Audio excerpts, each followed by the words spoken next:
But let's take you to Moscow, where our correspondent Thomas Lowe is standing by. Thomas, you just heard that tweet there. Have there been any reactions from Moscow?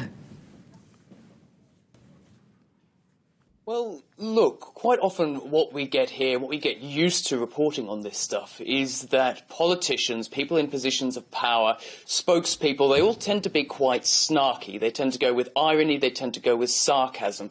Now, the fact that we haven't seen and heard much of that, even after this tweet from Donald Trump, would suggest that they're well aware of the seriousness of the situation and have changed somewhat the words that they use compared to what they may have used before. A little earlier we heard from the Kremlin a general, calmly worded statement saying that they urge all sides in the conflict to abstain from taking any actions that would perhaps destabilise the situation. We also heard more recently after that tweet from the representative of the Ministry for Foreign Affairs saying that missiles, referring to these Trumpian smart new missiles, should be aimed, she says, towards terrorists and not, she says, towards legitimate governments who, referring to Damascus and Bashar al-Assad, are aiming and fighting terrorism, she says. There's also been